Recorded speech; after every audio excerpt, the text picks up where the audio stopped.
Hello, my name is Anastasia Ходакова and I'm head of the Language Center High Time. Today we're going to talk about hard work of developing soft skills.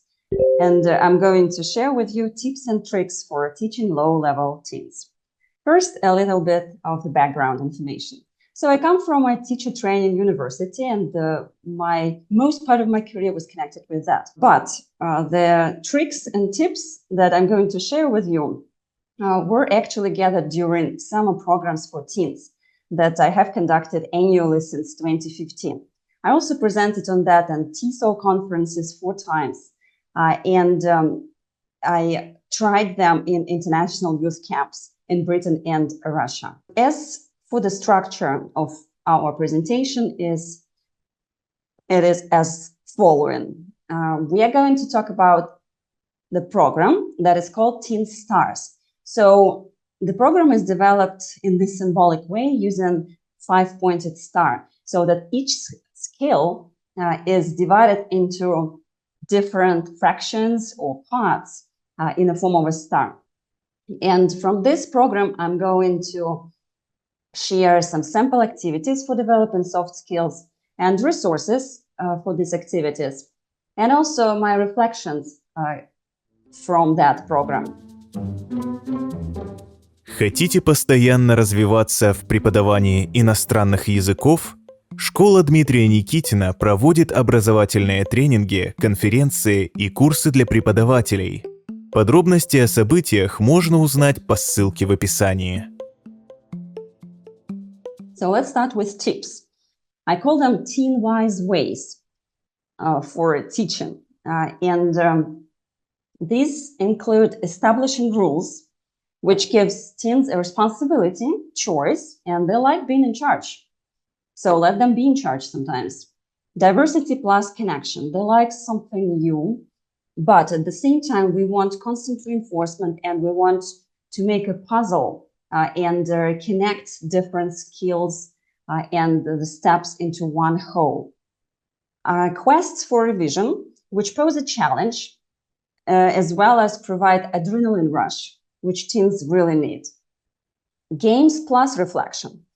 So many of you, I think, thought about that teens, it's teenage years in general, it's a transition period from children to adults. And most teens combine the characteristics of children and adults. So they need games for fun, but at the same time, they need serious conversation and reflection activities connected with these games.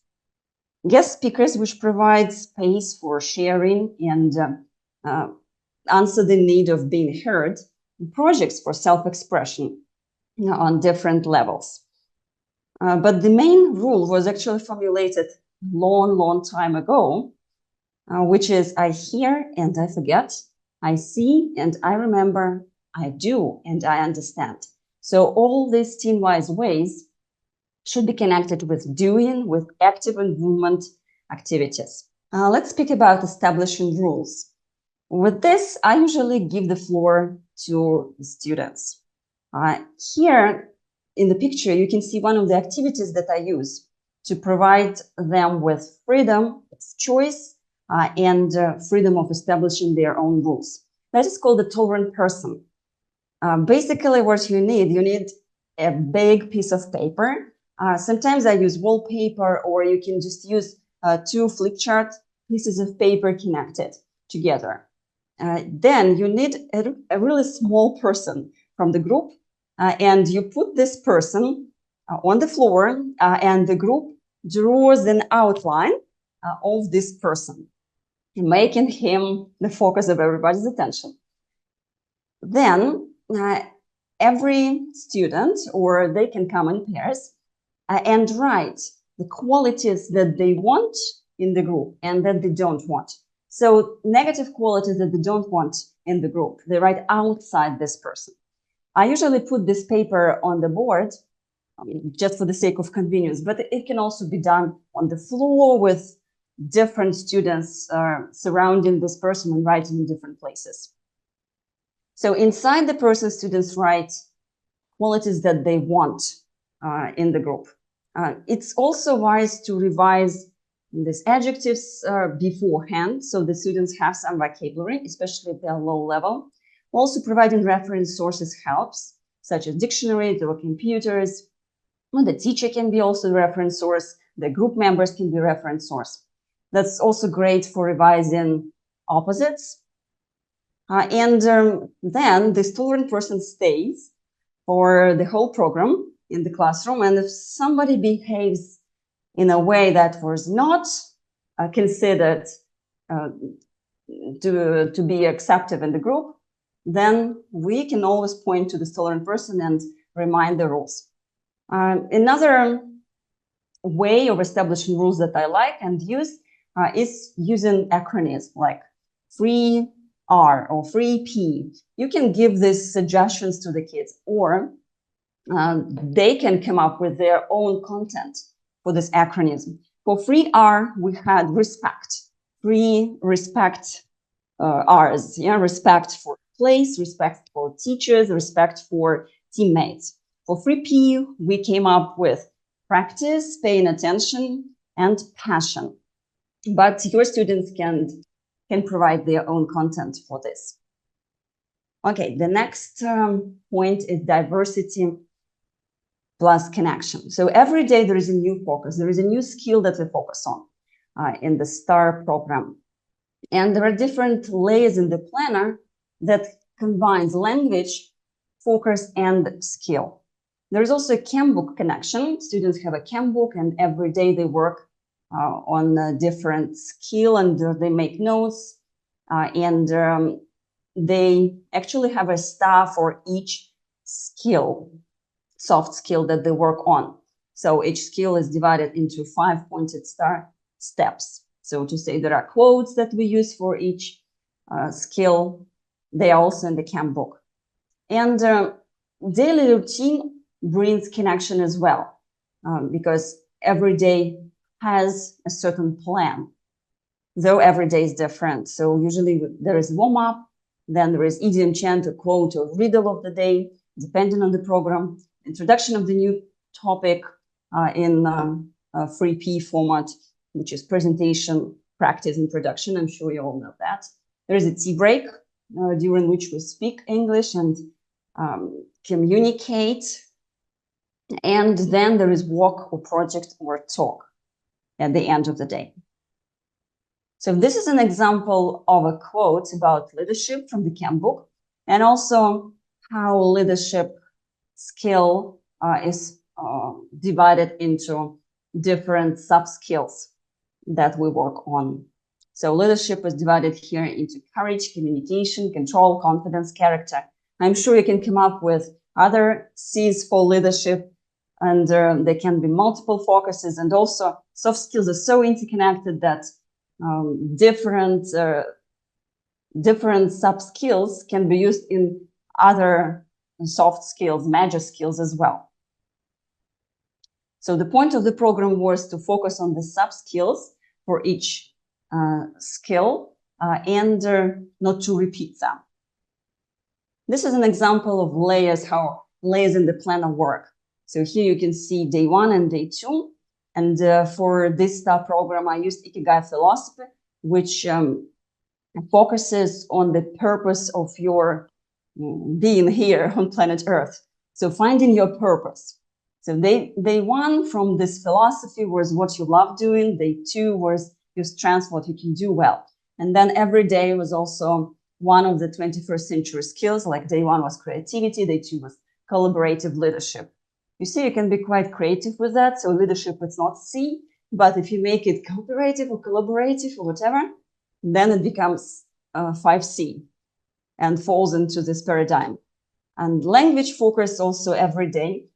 That is connected with the philosophy point and the skill point. Yeah, so here we have personality, adjectives, and hobbies for day 1, and ability, skills, and models. That's the language focus of day 2.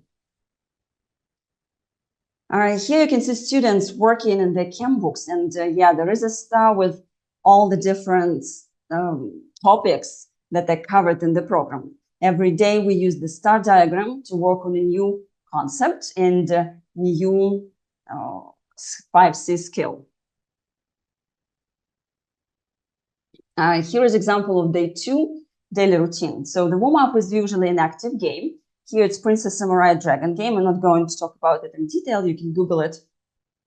And then guess the topic. So before introducing the topic, it can also be done as an interactive activity, like here with 2 circles or a ball. The 2 circles, the inner circle and the outer circle, when students move and talk about their qualities, what they're good at, what they're excellent at, what they're not very good at, to different students. Or with a ball, it's just students stand in a circle and you throw the ball. It can be done in different interactive format. Then the workshop or the topic is introduced with leadership. As you remember, there are 5C, and so the second one is character. And for each sub-skill, there is an activity or an interactive game that is used to focus on that sub-skill. Like in character, I chose the activity Magic Combs, where students write their name, and for each letter of their name, they write a positive characteristic or what they're good at. And it's called Magic Combs because actually you comb yourself and you bring in the positive thoughts and take out all the negative thoughts from your head with this Magic Combs. Okay, then number 5. Okay, some of the games or some of the workshop parts can be done outside. So we work and sometimes we use different public spaces. And this, for working on communication, for example, I use the activity Chinese Whispers. I'm sure you know how to use that. Yeah, that's exactly like this. When you whisper some, here it can be leadership characteristic. If we work on leadership, it can be part of the proverb or a quote. Or it can be just a simple word, depending on the student's level. And then they pass it, and at the end we see what happens. And then you bring up the point of communication, how important it is to pass the message accurately, yes, to sound clearly, etc. So at the end, we presented the results of this Magic Combs activity to a guest speaker, and students asked questions about their strengths. Хотите постоянно развиваться в преподавании иностранных языков? Школа Дмитрия Никитина проводит образовательные тренинги, конференции и курсы для преподавателей. Подробности о событиях можно узнать по ссылке в описании. Quests for revision. I love that a lot. We usually use available public space. And here are just a few examples how to use that meaningfully. Here is an iron horse that we have near the Kremlin in Tula. And actually this horse is made up of small letters. And a horse can be a symbol of cooperation because it cooperates with a person, yeah, or a person works with a horse or used to work, yeah, or a rider and a horse. Also, they are one team and they work together. It can be also a symbol of leadership because it is a strong and free animal. So here it was a quest when students had to find this place, first of all, with a riddle, and then solve some task or do task or solve some puzzle. Like here, for example, using the letters on the horse, they could write qualities of a good leader. A labyrinth, this is, I think it's common in many cities where you come from, not only in Tula. We have flower labyrinth or a bush labyrinth, and first students walk through the labyrinth, or they can do it afterwards as a reflective activity. And we can talk about clear goals so that they could find their way in the labyrinth. They need to understand clearly what they want. So here you can work on setting goals or making a goal smarter, talking about specific characteristics. Yeah, just taking a goal that students have, for example, enter university. Okay, how we can make it specific, how we can make it measurable. Okay, measurable is probably easier, but improving English, for example, many students wrote this as their goal for the camp, yeah, improving English. And first they write their goal in a very general way, but then when we work with clear goals and we understand what characteristics of clear goals are, they try to make their goals more specific and measurable and time-bound, etc. A sports ground. Every city has a sports ground. It can be near your school, and that can also reinforce the idea that practice makes perfect. You need to practice, practice, and practice. For public speaking, that's also very important. One of the sub-skills for public speaking is practicing. So we'll talk about how to practice near the playground or sports ground.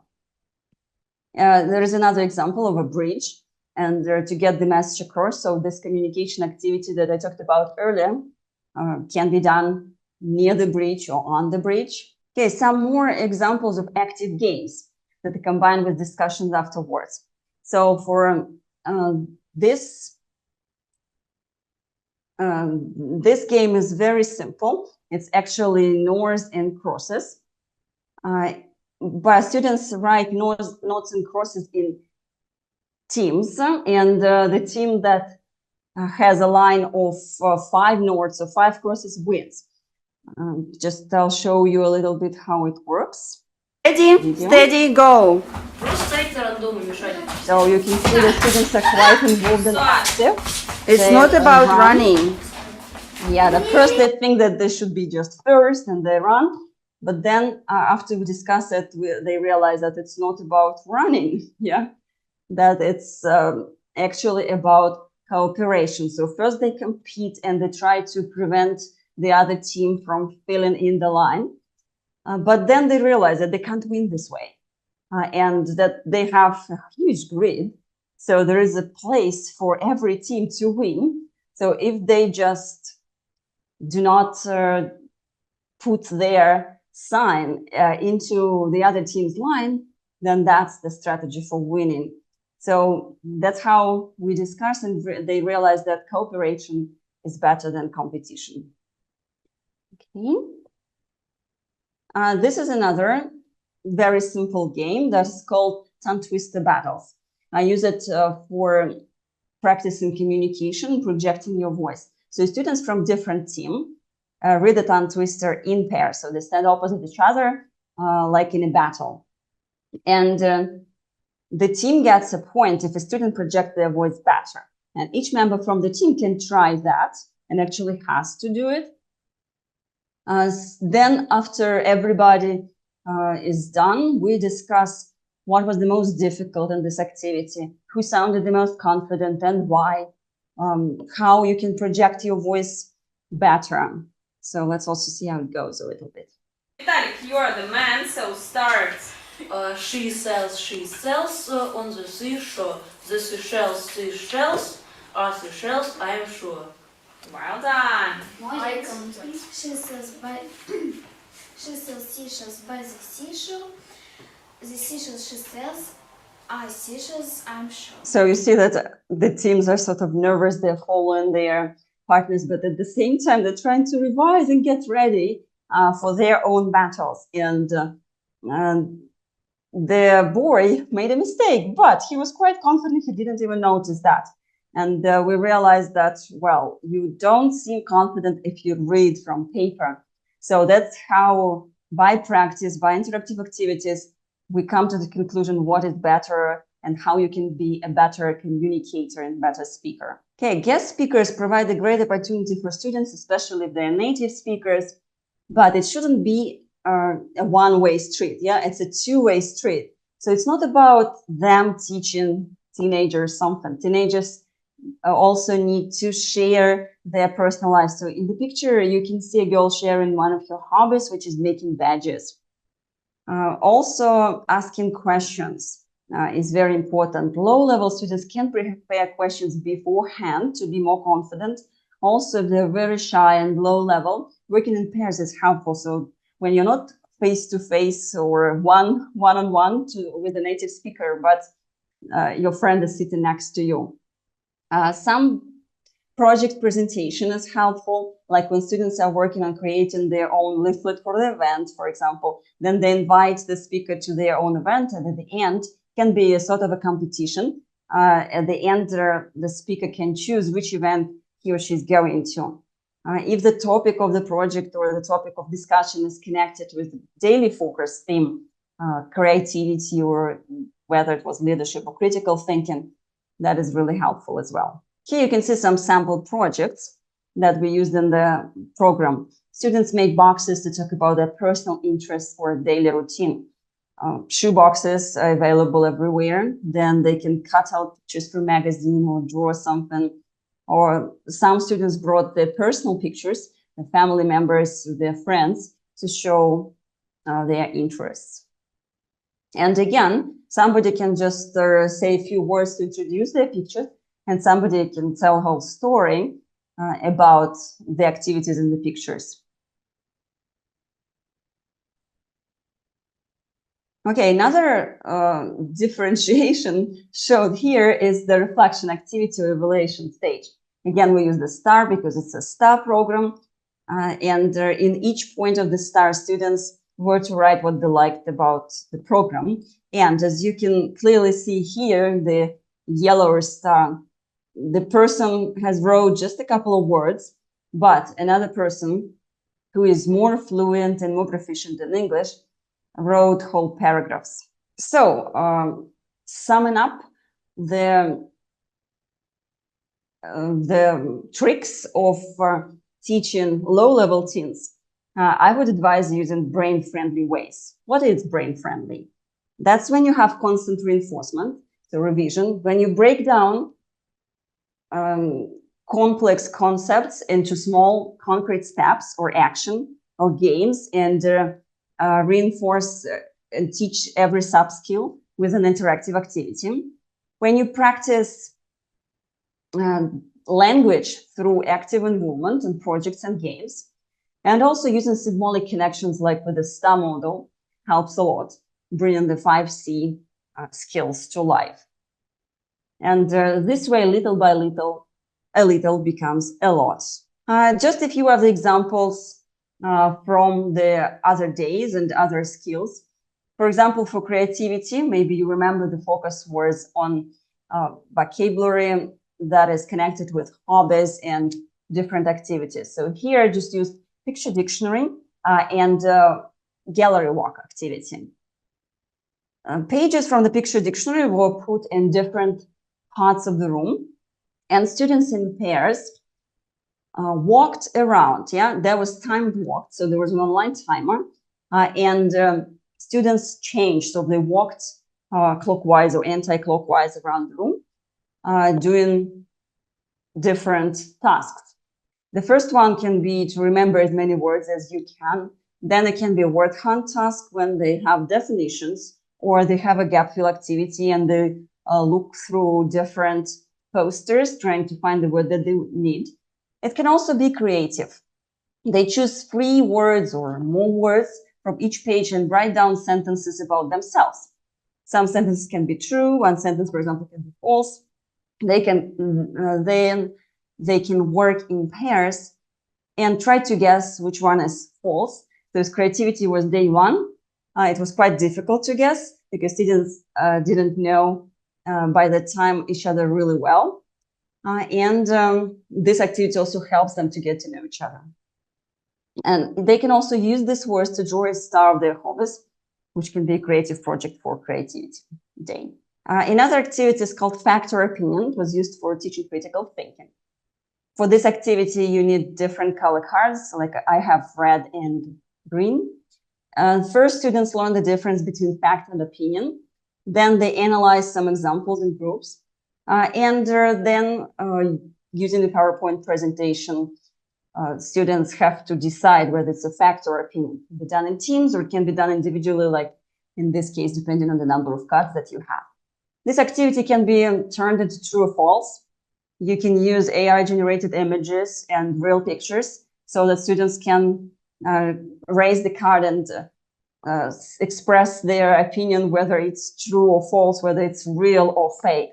Facts about famous people, fake news, all this can be taught through such activity. Communication was another skill that we focused on in the 5-star program. And here, the sub-skill was using gesture. Students learned about using gestures. They watched videos and paid attention to different gestures that speakers use, analyzed how they can be helpful in communication.